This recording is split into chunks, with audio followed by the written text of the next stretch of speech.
Comment la Belgique contrôle-t-elle les masques commandés pour lutter contre le coronavirus? 25 millions de masques chirurgicaux et 10 millions de masques FFP2/3. Voilà le nombre de masques que la Task Force Shortage dirigée par le ministre Philippe de Baquet a commandé vendredi dernier.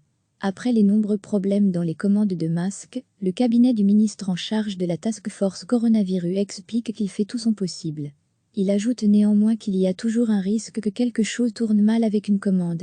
Comment ça se passe concrètement? Le processus est divisé en plusieurs étapes. Nous contrôlons en avance si les entreprises auprès desquelles on décide de commander répondent aux normes et s'ils disposent des certificats nécessaires, explique le cabinet du ministre de Baquet dans un communiqué. Le gouvernement observe aussi le bilan de ces entreprises, à quelles autres organisations l'entreprise a-t-elle livré, s'il n'y a pas suffisamment de sécurité ou de garantie, nous demandons aux fournisseurs d'envoyer des échantillons. Nous les contrôlons dans nos laboratoires belges avant de passer une commande. Au moment de la livraison, le service public fédéral économie et l'agence des médicaments contrôlent les produits livrés. S'il n'existe pas de conformité entre les produits et les documents en annexe, des échantillons sont analysés. Ces échantillons sont à nouveau testés dans les laboratoires belges. Seulement si toutes les conditions en matière de qualité et de sécurité sont remplies, le matériel de protection est réparti selon la clé de répartition par le Risk Management Group. Si la qualité semble être insuffisante, les lots sont refusés, ajoute le cabinet. À lire aussi, devons-nous tous porter des masques contre le coronavirus? De nombreux médecins et États le pensent désormais, si la qualité des masques est suffisamment bonne, ils sont reclassés comme masques de protection. Cela permet de les réutiliser sur le terrain, bien entendu pas par les personnes qui entrent en contact direct avec des patients contaminés avec le Covid-19. Le SPF Économie et l'Agence des médicaments fournissent une attestation séparée qui indique clairement la qualité des masques, précise le communiqué. Il est impossible de contrôler tous les masques, c'est le gouvernement fédéral qui centralise les commandes passées par les régions. Ensuite, ces commandes seront réparties selon une clé de répartition déterminée par le Risk Management Group.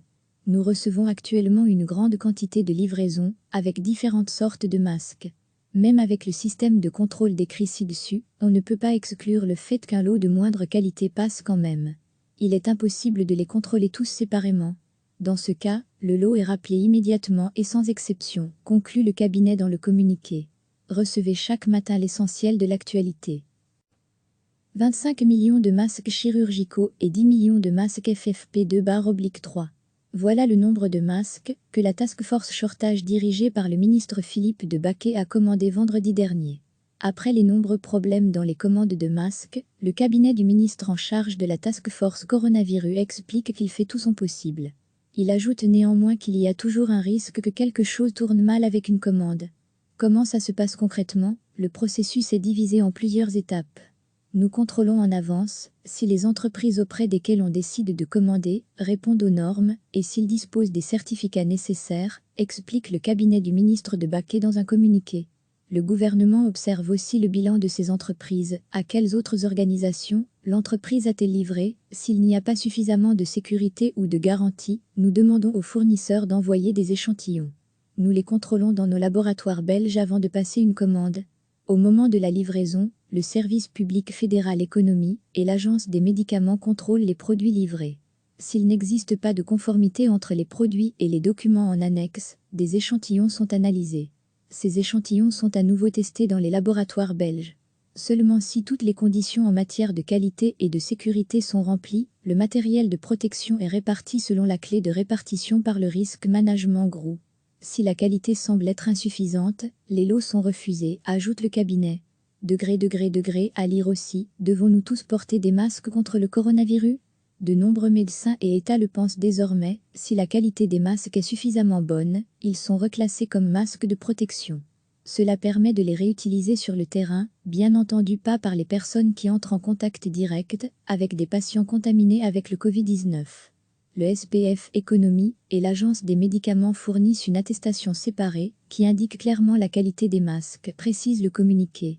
Il est impossible de contrôler tous les masques, c'est le gouvernement fédéral qui centralise les commandes passées par les régions.